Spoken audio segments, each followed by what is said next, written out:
This short video will show you how to create an Endnote library and navigate your way around the Endnote program on a Mac. When you first open Endnote, you'll need to create a new library or open an existing library. So let's go to File and New. You can choose a name for your Endnote library, and you also have the option to save as a package. For every .enl file, there is also a .data file, and those two files need to stay together. You can then click Save, and Endnote will open up your new Endnote library. I've opened up a library that I've already created, and I'm going to maximise the view, and I'll talk you through the layout of the Endnote screen. So, along the top, there's your menu, so you can perform different functions, and a toolbar. And I'm going to point out a few things on the toolbar, the key options that we'll be using in the video series. Okay, the first thing I want to mention is that you need to select the integrated library and online search mode. It looks like a small globe icon inside a folder. When you click here, you'll see all of your groups and online search all in the same panel on the left hand side. The next important icon on the toolbar is the Create a New Reference icon,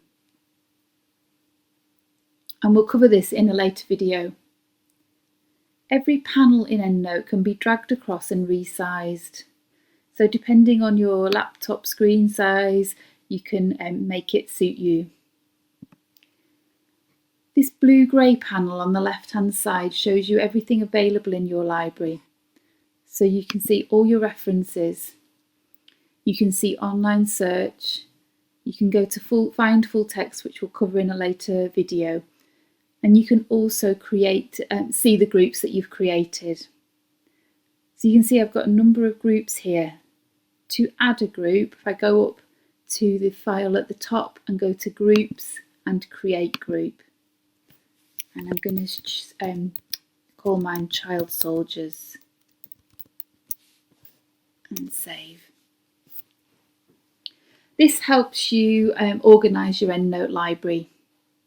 So further down on this panel you can see the online search, and from here I can search within the databases without having to go outside of Endnote, and again there's a separate video on that. Moving on to the middle panel, this is where you can see your list of references. You can search within your library to help find references if you've got a number of references in here, so you can use the search library option to identify particular references. You can also sort this section, so you might want to sort by year, so click on year, or you might want to sort by author. On the right hand side of the screen is the reference window. So if we select a reference from the middle panel, it brings up the record for that reference here. I've got this set up so I can see my preview panel at the bottom. So you can choose the layout of the screen by going to the option in the top right corner.